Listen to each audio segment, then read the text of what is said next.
Okay, Gord Randall joins us, TSN's Crown Gridiron Nation co-host, as we go out to the left coast, checking in Vancouver today. Gordy, how you doing, my man? Doing well, guys. How are you? Good. Thanks for sitting through that. And by the way, producer Clark, the hound dog, dropped the nugget here in the break at the top of the hour that you were a teammate of Dakoda Shepley's at UBC. Is that true? I was indeed, yeah. Dakoda came in as a freshman in my last year at UBC, so I got to see him as an 18-year-old who wasn't quite ready for prime time at that point in time, and you could see flashes of his athleticism, but he was only probably 250 pounds at that point, so certainly not the monster that you guys got used to in Regina, that's for sure. Well, let me ask you this then. Can we start there? What are your thoughts on him being with the 49ers right now? From what we understand, he's very close to being activated, if he hasn't already. And then he was with the Jets before that, and obviously sandwiched in between the Saskatchewan Roughriders. Did you see that coming from Dakoda? I think he has the potential to do so. I mean, it's always an uphill battle when you're going into that level and you're not a guy that has the pedigree behind you. We saw Laurent Duvernay-Tardif. He was actually a draft pick. So despite being a U Sports guy, he was actually a draft pick. And it was still a bit of an uphill battle for him coming out of what, for all intents and purposes, for NFL people might as well be Siberia in McGill University. And Dakota's facing the same thing, coming out of UBC, undrafted. But I think ability is not what's holding him back. He's always been very athletic for a man his size. He's added brute strength. I don't need to sell you guys on what his skill set currently looks like because you've seen a lot of it.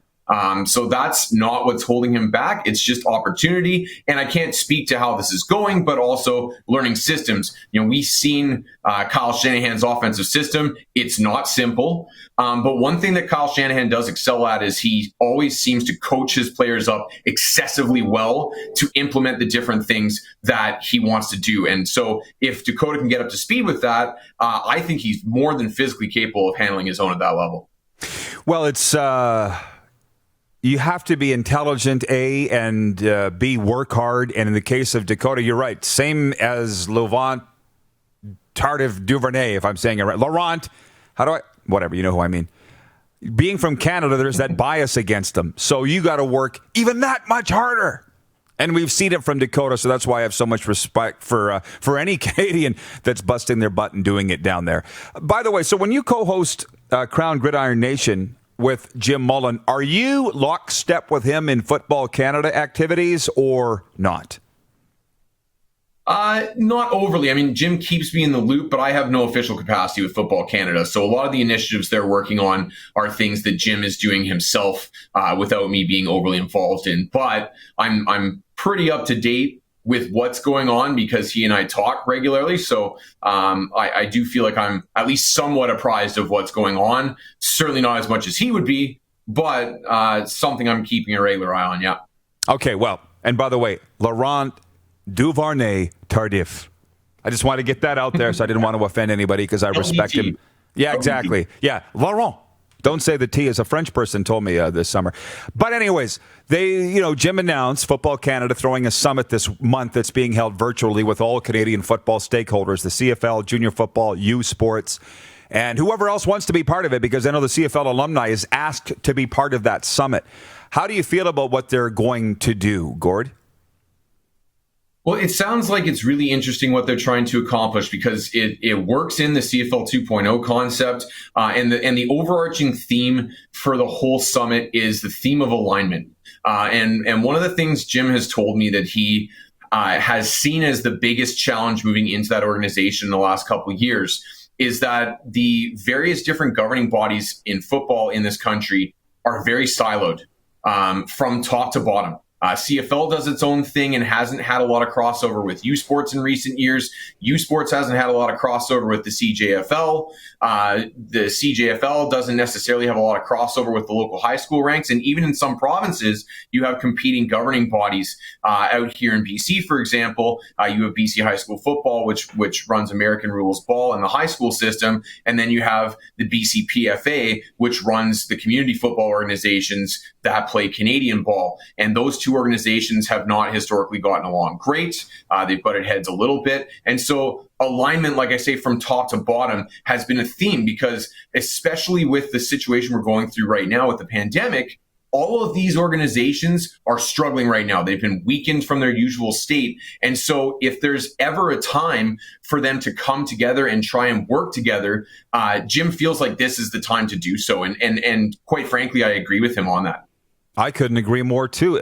Emerge from the pandemic stronger than before, and good for Jim for doing it. And by the way, when you talk about them operating in silos, just before you came on, I think you heard us talking about it. Hockey does the same thing. And in my other career with mental health and substances and social services, departments tend to work in silos there. It's a human nature thing, right? So Jim's just saying, let's bring everybody together. Now's the time. I think it's tremendous. And I hope that they get all out of it that they hope, because there's certainly progress to be made. I want to read this. Jeff, the Stamps fan, says, I'd love to see Duvernay Tardif come to Calgary, but I doubt it happens. That was a bad draft gamble by the Stampeders with the benefit of hindsight. Let's go down that road, Gordon. I don't think you mind taking calls or questions from the viewers. There was a time when you could swing for the fences with a high NFL, with your high CFL pick, and take a Canadian NFL guy, and they probably would come back. Sam Jaguar, Dan Federkyle. But I think now the money is just so massive in the NFL. The guys are going, why would I? They'll get one contract in, maybe two, and never play football again, because it's not easy, right? That's what's changed. The money's changed that thinking. Yeah, the gap has changed significantly. That being said, when these guys come back to the CFL, they're really highly regarded as nationals that have NFL experience. And so they're not necessarily jumping into a bottom of the line CFL contract. And it's funny that this topic should come up, because I was actually just having this conversation with Neil McAvoy, the BC Lions assistant GM, yesterday regarding Christian Covington. Now, Christian is currently playing for the Cincinnati Bengals, and I think he's actually starting right now. But he was in camp with the Denver Broncos, got cut, signed on with the Bengals. So he's bounced around a little bit the last couple seasons, and the Lions are keeping a sharp eye on that, because they do still hold his rights. But one of the jokes I made with Neil is I said, well, it's a good thing that you guys have learned, though. I think they took Covington in the 7th round. You've learned that that's a gamble worth taking in the 6th or 7th round rather than the 2nd or 3rd round, like they had done a couple times a number of years back. Yeah, just like the Riders taking David Onyemata, right? I think it was a 4th round pick, and we'll never see him. Same thing. Viewer Mick Panko writes in, he works with the Rams. He says, wouldn't Duvernay Tardif make more as a doctor than as a CFL player? Well, of course. That's why we'll never see him. But we're talking about highly intelligent guys. Like Brett Jones has been in the NFL long enough. He's never coming back. And if you remember his draft year, he almost opted out of the CFL draft and went to the U of S to be a doctor. We're not talking about dummies here, Gord, right? No, we are. And it's worth noting that LDT is currently serving as a doctor instead of playing in the NFL this season, too. So he's made very clear what his priorities are in life. And as much as we'd love to say football is his number one priority, I don't think that it is, and I don't mean to take anything away from him in saying that. I mean, it was notable. I noted at the time, he was the very first NFL player to officially opt out of this season. And I said, if the only MD in your league is the first guy to go, I don't think this is safe, maybe you should be paying attention to that. And by the way, LDT, I like that. Let's go with that from now on. It's a heck of a lot easier. Right? Yeah, to say. Hey, Gord, before I talk to you about the one thing that you said to Clark you really wanted to get to today, if you were talking to Neil McAvoy on BC, what do you see as the future for the Canadian Football League? Because I know they're talking. We don't know specifically what they're talking about. But how do you see them emerging from this cancellation of a 2020 season? I think they'll be fine. And I try to look at these things as opportunities. And for the CFL, it's going to be a struggle missing the entire season, but it is an opportunity to take stock of what the landscape looks like currently. And there are some things working in your favor as a league. You still have a very strong broadcast relationship, but some of the things you have to address, I think, are the pace of the product. You still have to figure out a murky ownership situation out here in BC, for example. There are definitely some challenges the league faces, but I do not understand the doomsdayers that have been running around going, oh, this is the death of the CFL. It's not that going to be that bad, but it is going to be a challenge for them. And I think one of the most frustrating things from the league during this whole shutdown has been the lack of open communication in a lot of different facets. They've been mum about a lot of things. And in talking to Jim in the last couple of days, he kind of off the cuff made the comment that, I think I've been on the media more than the CFL has lately. And that's a problem, because I had this moment about a week ago where I went, oh yeah, like this would have been week 13 of the CFL season. Like it's easy to forget that they exist, especially now that the NFL is back. So they're going to have to fight to recapture that. But I do believe that the CFL still has a place in the hearts and minds of a lot of people in this country. And so long as they're doing things the right way and they are remaining in the conversation, they'll come back from this fine. I'm with you on that. And by the way, our viewers writing in about the dummy football player stereotype is going away of the dodo. And it has to be. I don't know if it's because of more complex schemes or so forth, but I'll say it again. One viewer said John Ryan came back. Well, that's a little different scenario. He came back to play in his hometown and he didn't need the money, yada, yada, yada. But the thing is, Gord, you played university ball. Those workouts aren't necessarily fun. Like if you're doing it to build, to get better, right, to further yourself, if you don't need it, I don't think you're going to do it.